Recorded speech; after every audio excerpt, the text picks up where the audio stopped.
नमस्कार, आप देख रहे हैं लाइव बिहार। मैं हूं आपके साथ असलम अब्बास। सिवान के पूर्व सांसद मोहम्मद शहाबुद्दीन के बेटे उसामा साहब को सिवान के एससीजेएम 9 कोर्ट ने 14 दिन के न्यायिक हिरासत में भेज दिया है, जिसके बाद से शहाबुद्दीन और उनके समर्थकों में हड़कंप मचा हुआ है। कोर्ट परिसर के बाहर ही पुलिस को काफ़ी परेशानियों का सामना करना पड़ा। जिस तरीके से उसामा साहब के समर्थक कोर्ट के बाहर इंतजार कर रहे थे अपने चहेते का, जिस तरीके से वो उनके अंदर जोश था कि शायद कोर्ट से उन्हें जमानत मिल जाए और कोर्ट के बाद फिर उनके अपने चहेते उनके अपनों के बीच में मौजूद होंगे। लेकिन जिस तरीके से सिवान के एजीएम कोर्ट 9 ने उन्हें 14 दिन के न्यायिक हिरासत में भेजा है, उसके बाद से उनके समर्थकों में खासा नाराजगी देखी जा रही है। इस नाराजगी को संभालने के लिए पुलिस को जो खबर निकल कर सामने आ रही है उसके मुताबिक लाठी भी भांजनी पड़ी है। जी हाँ, जिस तरीके से जो खबर निकल कर आई है उसके मुताबिक जिस तरीके का भीड़ वहाँ उमड़ा था, उसके बाद से पुलिस को और प्रशासन को काफ़ी परेशानी का सामना भी करना पड़ा था। दरअसल अगर आपको हम पूरा मामला बताएं तो पूरा मामला हुसैनगंज थाना क्षेत्र से स्थित एक ज़मीन से जुड़ा हुआ है, जहां 42 कट्ठा की एक ज़मीन के मामले में ज़मीन मालिक अभिषेक ने शहाबुद्दीन के बेटे उसामा सहित उनके दोस्त सलमान के साथ 4 लोगों को आरोपी बताया था और ये 4 लोगों पर धमकी देने का आरोप लगाया था। जिसके बाद उसामा साहब की गिरफ्तारी राजस्थान के कोटा से हुई थी। जब उसामा साहब अपने दोस्त अपने मित्रों के साथ गोवा जा रहे थे, वहीं उनकी गिरफ्तारी हुई थी। उसके बाद उनको सड़क रास्ते से बिहार लाया गया, सिवान के कोर्ट में पेश किया गया। उसके बाद कोर्ट में पेशी के बाद मजिस्ट्रेट ने उन्हें 14 दिन के न्यायिक हिरासत में भेज दिया है, जिसके बाद से सिवान के अंदर उनके समर्थक और चाहने वालों में काफ़ी नाराजगी देखी जा रही है, काफ़ी गुस्सा है, आक्रोश है। हालांकि सिवान की जो बात करें, मौजूदा समय में उनके समर्थक यानी कि शहाबुद्दीन और उसामा के जो समर्थक हैं, उनकी तरफ से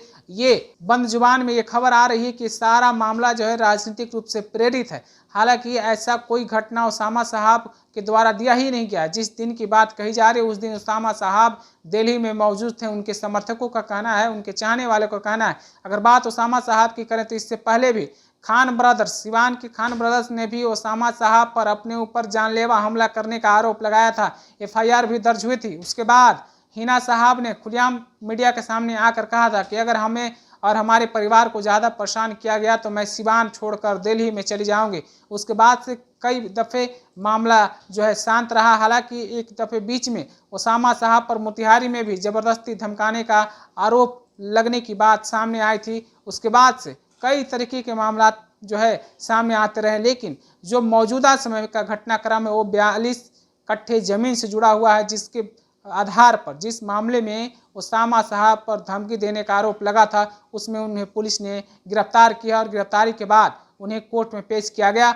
और कोर्ट में पेशी के बाद उन्हें 14 दिन के न्यायिक हिरासत में भेजा गया। यानी कि 14 दिन तक पुलिस और प्रशासन के द्वारा उनसे पूछताछ की जाएगी पूरे मामले पर, क्या कुछ सच है, क्या कुछ मामले में हुआ है, घटनाक्रम किस तरीके से हुए हैं, आरोपी ने जो आरोप लगाए क्या उसमें कितनी सच्चाई है, तमाम तरह की बातें इसमें पूछी जा सकती है या हो सकती है, या फिर अगला कदम क्या होगा ये देखने वाला होगा। फिलहाल सिवान से ये बड़ा अपडेट था।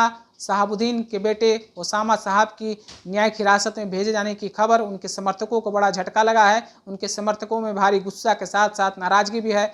आप अपनी राय क्या रखते हैं उसामा साहब की गिरफ्तारी में? मौजूदा समय में सिवान की राजनीति को लेकर, सिवान की जो राजनीतिक माहौल है, जिस तरीके से हिना साहब कही जा रही हैं कि वो अपने पार्टी राजद से नाराज चल रही हैं, राजद में उन्हें पूछा नहीं जा रहा है, राजद में उन्हें अब कोई अपनी राजनीतिक वजूद के हिसाब से कुछ सलाह मशवरा नहीं लिया जा रहा है, इसलिए वो पार्टी से नाराज चल रही हैं, ऐसा अंदर खाने की बात कही जा रही है। फिलहाल उनके बेटे की 14 दिन की न्यायिक हिरासत के बारे में आप अपनी राय क्या रखते हैं? कमेंट बॉक्स में हमें जरूर पहुंचाइए।